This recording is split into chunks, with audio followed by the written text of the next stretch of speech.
Neymar injury prone player. ও আপনি দেখবেন যে দুটা ম্যাচ খেলে একটা ম্যাচ ইনজুরির কারণে।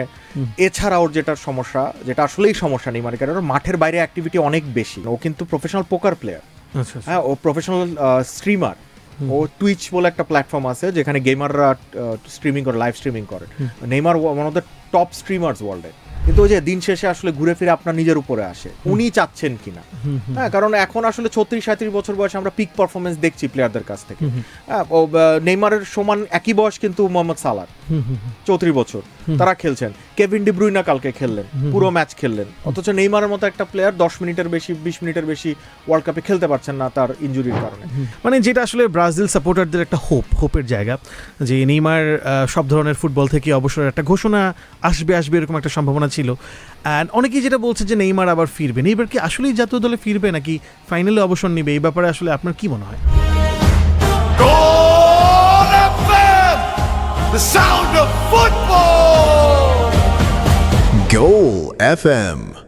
মানে যেটা আসলে ব্রাজিল সাপোর্টারদের একটা হোপের জায়গা, যে নেইমার সব ধরনের ফুটবল থেকে অবসরের একটা ঘোষণা আসবে এরকম একটা সম্ভাবনা ছিল। অ্যান্ড অনেকেই যেটা বলছে যে নেইমার আবার ফিরবে। নেইমার কি আসলেই জাতীয় দলে ফিরবে নাকি ফাইনালে অবসর নেবে, এই ব্যাপারে আসলে আপনার কি মনে হয়? দেখেন, নেইমারের বয়স 34, এক নম্বর কথা। আমরা তো দেখছি যে রোনাল্ডো, মেসি, মডরিচ ওরা অনেকদিন খেলছেন 38, 39, 40, 41 পর্যন্ত। 41 হয়তো একটু বেশি নেইমারের জন্য, কিন্তু দেখেন এদের সাথে নেইমারের মূল পার্থক্য হচ্ছে নেইমার ইনজুরি প্রোন। হ্যাঁ, রোনাল্ডো, মেসি বা মডরিচকে আমরা এতটা বেশি ইনজুরিতে ভুগতে খুব কম দেখেছি, এবং নেইমার ইনজুরি প্রোন প্লেয়ার।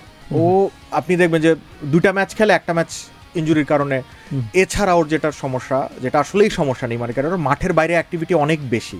সেটা ইদানিং তো অনেকে যেটা বলছে যে অনেকটা ও ফ্যামিলি ম্যান হয়ে গিয়েছে এখন। আসলে ওই ফ্যামিলি ম্যানের জন্য না, ও আপনি দেখেন ও কিন্তু প্রফেশনাল পোকার প্লেয়ার।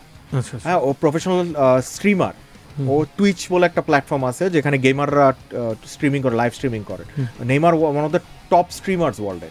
তো ফুটবল মাঠের বাইরে আপনি যখন এমিলি বলতে পারবেন যে খেলোয়াড়দের জন্য ট্রেনিং এর পরে সব থেকে গুরুত্বপূর্ণ যে দুটা জিনিস, সেটা একটা খাওয়া আর ঘুম। নেইমার কিন্তু রাত জেগে খেলা স্ট্রিমিং করেন। হ্যাঁ, যখন ওরা মানে ইনজুরিতে ধরেন তখনও ঘুমটা করে না। কিন্তু ক্রিস্টিয়ানো রোনাল্ডোকে আপনি দেখবেন যে ও মেশিনের মতো নিজেকে মেনটেন করে। 41 বছর বয়সেও এখনো তার ফিটনেস নিয়ে কোনো প্রশ্ন নাই, খেলা নিয়ে প্রশ্ন উঠতে পারে। নেইমারের এই জিনিসগুলো অনেকটাই।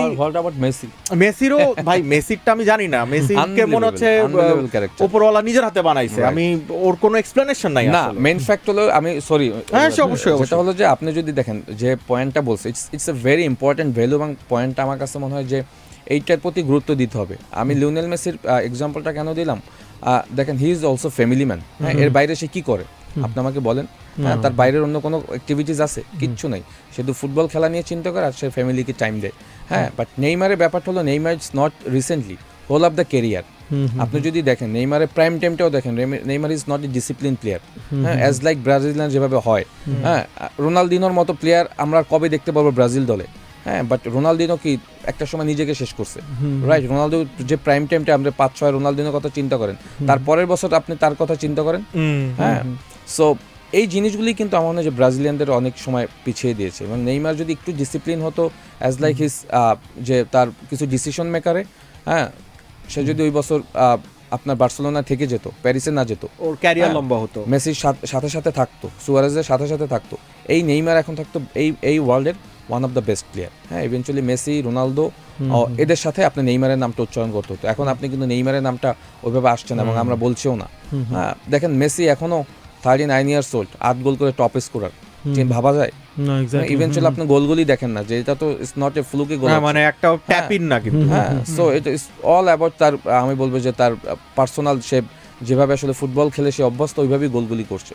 সো এটা আসলে নিজেকে মেইনটেইন করার ব্যাপার ইজ ভেরি ইম্পর্টেন্ট। নেইমার হয়তো ফুটবল খেলবেন, স্যান্টোসে খেলেন বা অন্য কোনো, কারণ ওকে এখনো যে কোনো ক্লাব নিতে যাবে, নেইমার যেখানেই যাবেন স্টেডিয়াম ভরে যাবে ওকে দেখার জন্য।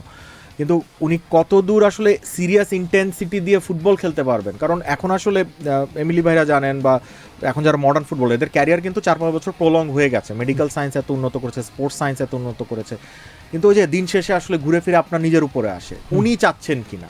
হ্যাঁ, কারণ এখন আসলে 36-37 বছর বয়সে আমরা পিক পারফরমেন্স দেখছি প্লেয়ারদের কাছ থেকে।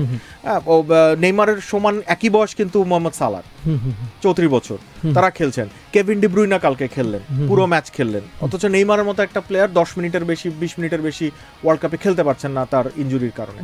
এটা আসলে দুঃখজনক। মানে ওর মতো ট্যালেন্টেড প্লেয়ার তো জেনারেশনাল প্লেয়ার, 20-25 বছরে একবার আসে। সো নেইমার খেলবেন, ফুটবল খেলবেন, বাট জাতীয় দলে আর খেলবেন কিনা এটা নিয়ে একটা কোশ্চেন আসলে আমারও আছে।